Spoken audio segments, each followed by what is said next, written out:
ವಿಶ್ವ ಕ್ಯಾನ್ಸರ್ ದಿನಾಚರಣೆಯ ಅಂಗವಾಗಿ ಮಂಗಳೂರಿನ ಕುಂಟಿಕಾನದ ಎಜೆ ಹಾಸ್ಪಿಟಲ್ ಅಂಡ್ ರಿಸರ್ಚ್ ಸೆಂಟರ್ನಲ್ಲಿ ಕ್ಯಾನ್ಸರ್ ಕುರಿತ ಜಾಗೃತಿ ಕಾರ್ಯಕ್ರಮವು ನಡೆಯಿತು.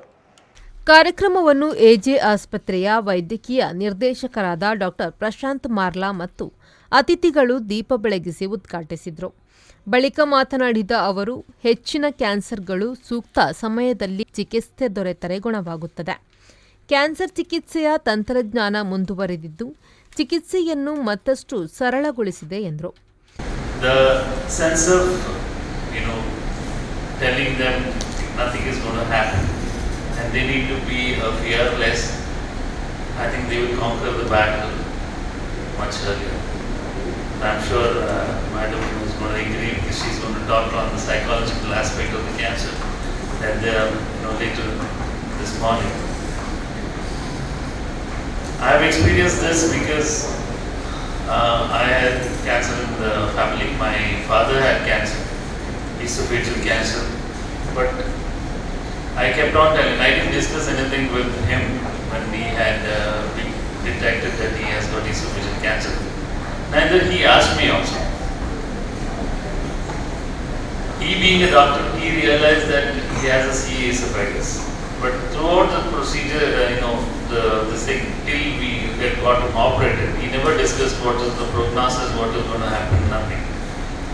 But he had, positive attitude, and because of that, he withstood the procedure and, survived for a certain amount of time. Later on, I have a lot of other people whom I came across who showed a lot of positive attitude towards this disease and fought the disease. So what I'm trying to say is, cancer, yes, it can be cured. Most of the cancers can be cured if it is detected early and treated appropriately. We in our institute, when we started, because I never had an idea of starting a cancer institute in our hospital.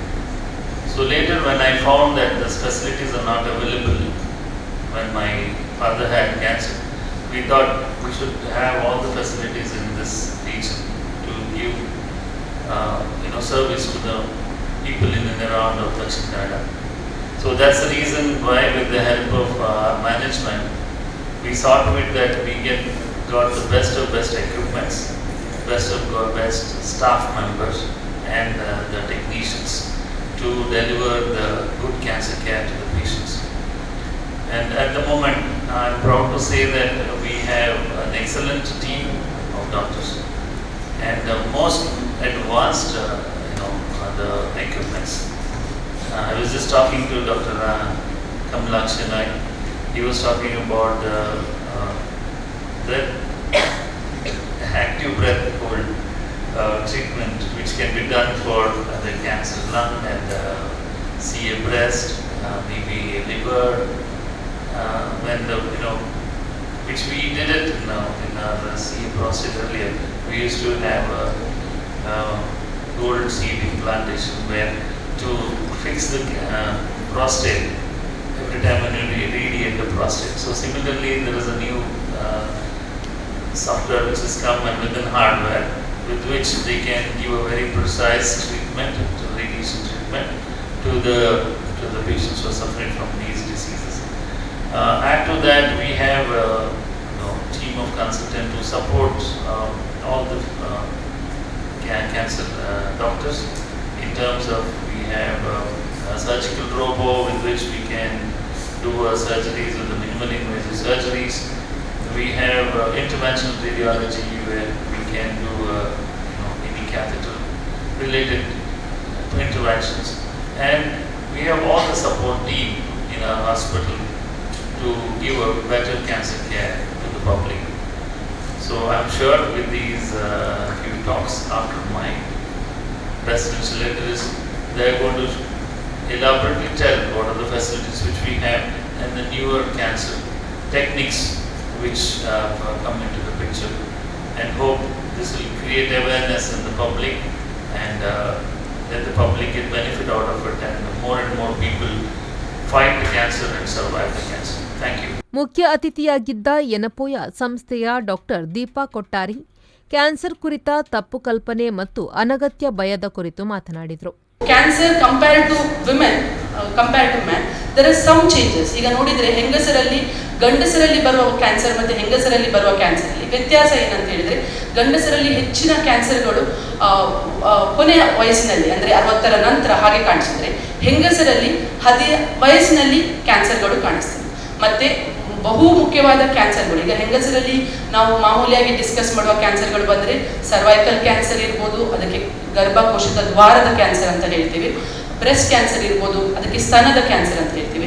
ಅದೇ ಥರ ovarian cancer, ಅಂಡಾಶಯ cancer, ಗರ್ಭಕೋಶದ cancer, endometrial cancer ಮತ್ತು vaginal vulvar cancer. So ಮುಖ್ಯವಾಗಿ ಬಂದು cervical cancer. Cervical ಅಂತ ಹೇಳಿದ್ರೆ ಗರ್ಭಕೋಶದ ದ್ವಾರ. ಈ ಗರ್ಭಕೋಶದ ದ್ವಾರದ ಕ್ಯಾನ್ಸರ್ ಬರಲಿಕ್ಕೆ ತುಂಬಾ ರಿಸ್ಕ್ ಫ್ಯಾಕ್ಟರ್ಗಳಿದೆ. ತುಂಬಾ ತರದ, ಅಂದ್ರೆ ನಾನು ಹೇಳಿದಾಗೆ ಕೆಲವು ತಪ್ಪು ಕಲ್ಪನೆಗಳಿರ್ತದೆ, ಕೆಲವು ನಿಜವಾದ ವಿಷಯಗಳಿದೆ. ಒಂದು ಬಂದ್ಬಿಟ್ಟು ಇದರಲ್ಲಿ HPV ವೈರಸ್ ಅಂತ ಏನಿದೆ, ಅದು ಒಂದು ಇನ್ಫೆಕ್ಷನ್. ಮಾಮೂಲಿಯಾಗಿ ಲೈಂಗಿಕ ಕ್ರಿಯೆಯಲ್ಲಿ ಭಾಗವಹಿಸಿದ ಮಹಿಳೆಯರಲ್ಲಿ ಈ ಇನ್ಫೆಕ್ಷನ್ ಸಾಮಾನ್ಯವಾಗಿ ಕಾಣಿಸಿಕೊಳ್ತದೆ. ಸೊ ಈ HPV ಇನ್ಫೆಕ್ಷನ್ ಈಗ ನೋಡ್ಲಿಕ್ಕೆ ಹೋದ್ರೆ almost 85 to 90% of the cervical cancer ಅಲ್ಲಿ ಇದು ಕಾರಣವಾಗಿದೆ. ಅದರಿಂದಾಗಿ ನಾವು ನಮ್ಮ ರಿಸ್ಕ್ ಫ್ಯಾಕ್ಟರ್ ಅನ್ನ ಹೇಗೆ ಕಮ್ಮಿ ಮಾಡಬಹುದು ಅಂತ ಇದರಲ್ಲೇ ಗೊತ್ತಾಗುತ್ತೆ. ಆಲ್ಮೋಸ್ಟ್ 90% ಅನ್ನ ರಿಸ್ಕ್ ಫ್ಯಾಕ್ಟರ್ ಅನ್ನ ಬೀಯಿಂಗ್ ಸೆಕ್ಷುವಲಿ ಎಜುಕೇಟೆಡ್ ಇದು ಬಿಟ್ಟು ನಾವು ಅದನ್ನ ಕಮ್ಮಿ ಮಾಡಬಹುದು. ಸೊ ಬೇರೆ ಕಾರಣಗಳು ಬಂದು ಮಲ್ಟಿಪಲ್ ಸೆಕ್ಷುವಲ್ ಪಾರ್ಟ್ನರ್ ಆಗ್ಬೋದು, ಅನ್ಹೈಜಿನಿಕ್ ಸೆಕ್ಷುವಲ್ ಪ್ರಾಕ್ಟಿಸಸ್ ಇರ್ಬೋದು, ಇಲ್ಲ ಇಮ್ಯುನೋಡೆಫಿಷಿಯನ್ಸಿ. One of the HIV related cancer ಇದು, ಅದರಲ್ಲಿ ಇಮ್ಯುನೋಡೆಫಿಷಿಯನ್ಸಿಯಲ್ಲಿ ಸಾಮಾನ್ಯವಾಗಿ ಕಂಡುಬರ್ತದೆ. Science and symptoms. ಈ ಕ್ಯಾನ್ಸರ್ ಮುಖ್ಯವಾಗಿ ಹೆಂಗಸರಲ್ಲಿ ಬಂದಾಗ ಯಾಕೆ ಹೆಂಗಸರು ಮುಖ್ಯವಾಗಿ ಡಾಕ್ಟರನ್ನ ಮೊದಲ ಹಂತಗಳಲ್ಲಿ ಅಪ್ರೋಚ್ ಆಗುವುದಿಲ್ಲ ಹೇಳೋದಕ್ಕೆ ಕಾರಣ ಒಂದು, ಇದರ ಮುಖ್ಯವಾದ ಒಂದು ಸಿಂಪಲ್ ಲಕ್ಷಣ ಏನಂತ ಹೇಳಿದ್ರೆ ಬಿಳಿ ಮುಟ್ಟು ಹೋಗುವಂಥದ್ದು, ವೈಟ್ ಡಿಸ್ಚಾರ್ಜ್ ಅಂತ ಏನು ಹೇಳ್ತೀವಿ. ವೈಟ್ ಡಿಸ್ಚಾರ್ಜ್ ಎಲ್ಲ ಹೆಂಗಸರಲ್ಲೂ ಸಾಮಾನ್ಯವಾಗಿ ಮುಟ್ಟಿನ ಆಸ್ಪಾಸುಗಳಾಗಿ ವ್ಯತ್ಯಾಸದಲ್ಲಿ ಕಂಡು ಬರ್ತದೆ. ಅದರಿಂದಾಗಿ ಹೆಚ್ಚಿನ ಹೆಂಗಸರು ಈ ಸಿಂಪ್ಟಮ್ ಅನ್ನ ಸೀರಿಯಸ್ ಆಗಿ ತಗೊಳ್ಳೋದಿಲ್ಲ. ಸೊ ಬಿಳಿ ಮುಟ್ಟು ಅಂತ ಹೇಳುವಂಥದ್ದು ಅದು ದುರ್ವಾಸನೆ ಇದ್ದು ಬಿಟ್ಟು ಕಂಡು ಬಂದರೆ ಖಂಡಿತವಾಗಿ ಇದಕ್ಕೆ ಡಾಕ್ಟರ್ನ ಸಂಪರ್ಕಿಸುವುದು ಉಚಿತ ಅನಿಸ್ತದೆ. ಅದರ ಜೊತೆಗೆ ರಕ್ತಸ್ರಾವ ಆಗುವಂಥದ್ದು, ಅದು ಸಂಭೋಗದ ವೇಳೆಯಲ್ಲಿ ಆಗ್ಬೋದು, ಸಂಭೋಗದ ನಂತರ ಆಗ್ಬೋದು, ಮುಟ್ಟಿನ ಮಧ್ಯದಲ್ಲಿ ಆಗ್ಬೋದು. ಈ ಚಿಹ್ನೆ ಕಂಡು ಬಂದರೆ ಖಂಡಿತವಾಗಿ ಡಾಕ್ಟರ್ನ ನೋಡಬೇಕು. ಸೊ ಏನೇ ಆಗಲಿ ಇದೆಲ್ಲ ಸಿಂಪ್ಟಮ್ಸ್ ಬರುವಷ್ಟೊತ್ತಿಗೆ ಕ್ಯಾನ್ಸರ್ನ ಸ್ಟೇಜು 1-2 ಹಂತವನ್ನು ದಾಟಿ ಇರ್ತದೆ. ಅದರಿಂದಾಗಿ ಮುಂಚೆ ತುಂಬಾ ಲೇಟ್ ಆಗಿ ಬಂದಾಗ ಈವನ್ ಕಕ್ಕಸು ಮೂತ್ರಗಳಲ್ಲಿ ತೊಂದರೆಗಳು ಕಾಣಿಸ್ಬರ್ಬೋದು, ಇಲ್ಲ ಬೆನ್ನು ನೋವು ಕಾಣಿಸ್ಬರ್ಬೋದು, ಅಂತ ತೊಂದರೆಗಳು ಕಾಣಿಸುವಂತ ಚಾನ್ಸಸ್ ಇರ್ತದೆ.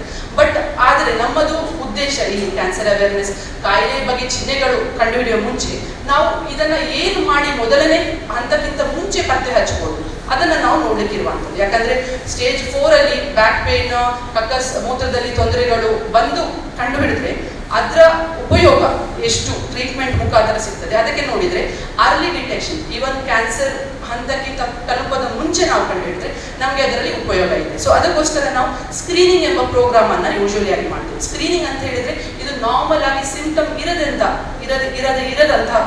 ಹೆಂಗಸರಲ್ಲಿ ಈ ಪರೀಕ್ಷೆಯನ್ನ ಮಾಡುವಂಥದ್ದು. ಅದಕ್ಕೆ ನಾವು ಪ್ಯಾಪ್ಸ್ಮಿಯರ್ ಅಂತ ಒಂದು ಟೆಸ್ಟ್ ಅನ್ನ ಉಪಯೋಗಿಸಲಾಗ್ತದೆ. ಪ್ಯಾಪ್ಸ್ಮಿಯರ್ ಅಂತ ಹೇಳೋ ಟೆಸ್ಟ್ ತುಂಬಾ ಸಿಂಪಲ್ ಟೆಸ್ಟ್. ಒಂದು ಪ್ರೈಸ್ ವೈಸ್ ಇರಲಿ ಇಲ್ಲ ಪ್ರೊಸೀಜರ್ ವೈಸ್ ಇರಲಿ, ಎರಡೂ ತರದಲ್ಲೂ ಜನರಿಗೆ ಅದನ್ನ ಉಪಯೋಗಿಸಲಿಕ್ಕೆ, ನಮ್ಮದು ಕಮ್ಯುನಿಟಿಯಲ್ಲಿ ಉಪಯೋಗಿಸಲಿಕ್ಕೆ ಕಷ್ಟ ಆಗುದಿಲ್ಲ. ಅದರಿಂದ ಈಗ ಪ್ಯಾಪ್ಸ್ಮಿಯರ್ ಅನ್ನು ಎಲ್ಲಾ ಪೇಷಂಟ್ಗಳು, ಎಲ್ಲ ಹೆಂಗಸರು ಸಾಮಾನ್ಯವಾಗಿ ಮಾಡಿಸ್ಕೊಳ್ಬೇಕು. ಯಾರು ಮಾಡಿಸ್ಕೊಳ್ಬೇಕು ಮುಖ್ಯವಾಗಿ ಅಂತ ಹೇಳಿದ್ರೆ 21 ವಯಸ್ಸಿನಿಂದ ಸಣ್ಣಗೆ ವಯಸ್ಸಲ್ಲಿ ಇರುವವರು ಪ್ಯಾಪ್ಸ್ಮಿಯರ್, ಎಸ್ಪೆಷಲಿ ಅನ್ಮ್ಯಾರಿಡ್ ಲೇಡೀಸ್ ಇದ್ರೆ ಪ್ಯಾಪ್ಸ್ಮಿಯರ್ನ ಅಗತ್ಯ ಇಲ್ಲ. ಈಗ ವಯಸ್ಸು ಹೆಂಗಸರಲ್ಲಿ ಮದುವೆ ವಯಸ್ಸು ಅರ್ಲಿನೂ ಇರ್ಬೋದು. ಅದರಿಂದ ಒಂದು ಸಲ ಲೈಂಗಿಕ ಕ್ರಿಯೆಯಲ್ಲಿ ಭಾಗವಹಿಸಿದ ಹೆಂಗಸರು ಈ ಪ್ಯಾಪ್ಸ್ಮಿಯರ್ ಎಂಬ ಟೆಸ್ಟ್ ಅನ್ನು ಮಾಡಿಕೊಳ್ಬೇಕಂತ ಹೇಳಿ ಹೇಳುವಂಥದ್ದು. ಮಾಮೂಲಿಯಾಗಿ 21ರಿಂದ 65 ವರ್ಷದವರೆಗೆ ಈ ಪ್ಯಾಪ್ಸ್ಮಿಯರ್ ಟೆಸ್ಟ್ ಅನ್ನ ಎವ್ರಿ 3 years ನಾವು ಒಂದು ಸಲ ಮಾಡಿಸ್ತೇವೆ. ಸೊ ಇದರ ನಂತರ 65ರ ನಂತರ ಲೇಡೀಸ್ ಇಫ್ ಎಟ್ ಆಲ್ ಒಂದು ಸಲ ಪ್ಯಾಪ್ಸ್ಮಿಯರ್ ಟೆಸ್ಟ್ ಮಾಡಿಸಿಲ್ಲ ಅಂದ್ರೆ ಅವ್ರು ಖಂಡಿತವಾಗಿ ಟೆಸ್ಟ್ ಮಾಡಿಸ್ಕೊಳ್ಬೇಕು. ಆದ್ರೆ ಲಾಸ್ಟ್ 3 ಟೆಸ್ಟ್ಗಳು ಅವ್ರದ್ದು ನೆಗೆಟಿವ್ ಇದ್ರೆ ಅವರು ಟೆಸ್ಟ್ ಮಾಡೋದನ್ನ 65ರ ನಂತರ ನಿಲ್ಲಿಸಬಹುದು. ಆದ್ರೆ ಪ್ಯಾಪ್ಸ್ಮಿಯರ್ ಟೆಸ್ಟ್ ಅನ್ನ HPV DNA ಟೆಸ್ಟ್ ಜೊತೆಗೆ ಕಂಬೈನ್ ಮಾಡಿದ್ರೆ ಇದರದ ಬೆನಿಫಿಟ್ ಏನಂತ ಹೇಳಿದ್ರೆ, ಈ ಟೆಸ್ಟ್ ಮಾಡಿದಾಗ ನಾವು 5 ವರ್ಷಕ್ಕೆ ಒಂದು ಸಲ ಟೆಸ್ಟ್ ಮಾಡಿಸಿದ್ರೆ ಸಾಕಾಗ್ತದೆ. ಸೊ ಇಲ್ಲಿ ನಾವು ಮುಖ್ಯವಾಗಿ ನೆನಪಿಟ್ಕೊಳ್ಬೇಕಂತದ್ದು, ಒಂದು ಟೆಸ್ಟಿನಿಂದಾಗಿ 3 ವರ್ಷದವರೆಗೆ ಲೇಡಿ ಅದ್ರ ಬಗ್ಗೆ ಯೋಚನೆ ಮಾಡ್ಬೇಕಂತಿಲ್ಲ. She need not worry about the fear of getting cancer for next 3 years. ಅದರಿಂದಾಗಿ ಈ ಟೆಸ್ಟ್ ಉಪಯೋಗ ಖಂಡಿತವಾಗಿ ಎಲ್ಲರೂ ಮಾಡಬೇಕು. ಸೊ ಮತ್ತೊಂದು, ಈ ಕ್ಯಾನ್ಸರ್ ನಾವು ಈಗ ಮುಖ್ಯವಾಗಿ ಈಗ ಆಲ್ರೆಡಿ ಗವರ್ಮೆಂಟ್ ಅನೌನ್ಸ್ ಮಾಡಿದೆ HPV ವ್ಯಾಕ್ಸಿನ್ ಬಗ್ಗೆ ಇಂಪಾರ್ಟೆನ್ಸ್ ಎಷ್ಟು ಇದೆ ಅಂತ ಹೇಳಿ ಅದನ್ನು ತೋರಿಸ್ಕೊಡ್ತದೆ. ನಾನು last year cancer awareness programme ಇರುವಾಗ ಒಂದು ಟಾಕ್ ಅಲ್ಲಿ ಹೇಳಿದ್ದೆ, ನೀವು ನೋಡಿ ಇನ್ನು ಸ್ವಲ್ಪ ದಿನದಲ್ಲಿ ಗೌರ್ಮೆಂಟ್ ಇದರ ಬಗ್ಗೆ ಮಾತಾಡುತ್ತೆ ಅಂತ. Already government is speaking about it ಅಂತ ಹೇಳಿದ್ರೆ ಇದು ಯಾಕೆ ಈ ವಿಷಯ ಮಾತಾಡ್ತಿದ್ದಾರೆ, this is one of the preventable cancer. ನೀವು ನೋಡಿದ್ರೆ ಈ ಕ್ಯಾನ್ಸರ್ ಪ್ರಿವೆಂಟ್ ಮಾಡ್ಬೋದು ಅಂತ ಹೇಳೋ ಒಂದು ಚಿಹ್ನೆನೇ ಅದೊಂದು ಏನ್ ಹೇಳ್ತಾರೆ ಆಶ್ಚರ್ಯಕರ ಆಗ್ತದೆ. ಅಂದ್ರೆ ಕ್ಯಾನ್ಸರ್ ಬರದಾಗೂ ನಾವು ಮಾಡ್ಬೋದು. ಅಂದ್ರೆ ಇದನ್ನ HPV ವ್ಯಾಕ್ಸಿನ್ ಉಪಯೋಗಿಸೋದ್ರಿಂದ ನಾವು ಈ ಕ್ಯಾನ್ಸರ್ ಅನ್ನ ಬುಡದಿಂದ ತೆಗೆದು ಹಾಕ್ಬೋದು. ಆಲ್ರೆಡಿ ಹೇಳಿದಂಗೆ 85 to 90% chances are from the etiological factor is HPV vaccine. So ಈ ವ್ಯಾಕ್ಸಿನ್ ಯಾರಿಗೆ ಮುಖ್ಯವಾಗಿ ಕೊಡ್ಬೇಕು? ಡಿಫ್ರೆಂಟ್ ಟೈಪ್ ಆಫ್ ವ್ಯಾಕ್ಸಿನ್ ನಮ್ಮ ದೇಶದಲ್ಲಿ ಈಗ ಇದೆ. ಇನ್ನೇನು ಗೌರ್ಮೆಂಟ್ ಅದನ್ನ ಸ್ಕೀಮ್ಗಳಲ್ಲೂ ತರಬಹುದು. ಸೊ ಈಗ ಇರುವಂತ ವ್ಯಾಕ್ಸಿನ್ಗಳು ಮಾಮೂಲಿಯಾಗಿ ನಾವು 2 ಡೋಸ್ಗಳು ನಾವು ಸಣ್ಣ ವಯಸ್ಸಲ್ಲಿ ತಂದಾಗ, ಅಂದ್ರೆ 9 years to 11 years ಮಕ್ಕಳಿಗಿರುವಾಗ 2 ಡೋಸ್ಗಳು ಸಾಕಾಗ್ತದೆ. ಅದೇ ಒಂದು 13 ವಯಸ್ಸಿನ ನಂತರ ವ್ಯಾಕ್ಸಿನೇಷನ್ ಕೊಡಲಿಕ್ಕೆ ಶುರು ಮಾಡಿದ್ರೆ ಅದನ್ನ 3 ಡೋಸ್ಗಳು ಬೇಕಾಗ್ತದೆ. ಸೊ ಇಲ್ಲಿ ಮುಖ್ಯವಾಗಿ ನೆನಪಿಟ್ಕೊಳ್ಬೇಕಾಗಿರುವಂಥದ್ದು, ಇದು ಬರೀ ಹೆಂಗಸರಲ್ಲಿ ಮಾತ್ರ ನಾವು ವ್ಯಾಕ್ಸಿನೇಷನ್ ಕೊಡಬೇಕು ಮಕ್ಕಳಿಗೆ ಅಂತ ಹೇಳ್ತಾ ಇಲ್ಲ. ಯಾಕೆ ಕಾರಣ ಇರ್ಬೋದು ಅಂತ ಅನ್ಕೊಳ್ತೀರಾ? ಯಾಕಂತ ಹೇಳಿದ್ರೆ HPV ವೈರಸ್ ಏನಿದೆ ಅದು ಹೆಂಗಸರಲ್ಲಿ ಬರುವ ಸರ್ವೈಕಲ್ ಕ್ಯಾನ್ಸರ್ ಮಾತ್ರ ಅಲ್ಲದೆ ಓರಲ್ ಕ್ಯಾನ್ಸರ್ ಆಗಿರ್ಬೋದು, ಓರೋಫೆರಿಂಜಿಯಲ್ ಕ್ಯಾನ್ಸರ್ ಆಗಿರ್ಬೋದು, ಏನಲ್ ಕ್ಯಾನ್ಸರ್ ಇರ್ಬೋದು, ಪಿನೈಲ್ ಕ್ಯಾನ್ಸರ್ ಇರ್ಬೋದು, ಈ ಕ್ಯಾನ್ಸರ್ಗಳನ್ನು ಅದು ಪ್ರೊಡ್ಯೂಸ್ ಮಾಡಿ. ಈ ಸಂದರ್ಭ ಎಜೆ ಆಸ್ಪತ್ರೆಯ ರೇಡಿಯೇಷನ್ ಆಂಕಾಲಜಿ ವಿಭಾಗದ HOD ಹಾಗೂ consultant doctor Kamalaksh Shenoy, medical ಆಂಕಾಲಜಿಯ consultant doctor Rachan Shetty KS, radiation ಆಂಕಾಲಜಿಯ consultant doctor Kavita, surgical oncology consultant doctor Vishwanath, pain and palliative ಕೇರ್ನ consultant doctor Naveen Rudolph Rodrigues ಕ್ಯಾನ್ಸರ್ನ ವಿವಿಧ ವಿಚಾರವಾಗಿ ಚರ್ಚೆ ನಡೆಸಿದರು. Bureau report V4 news, Mangaluru.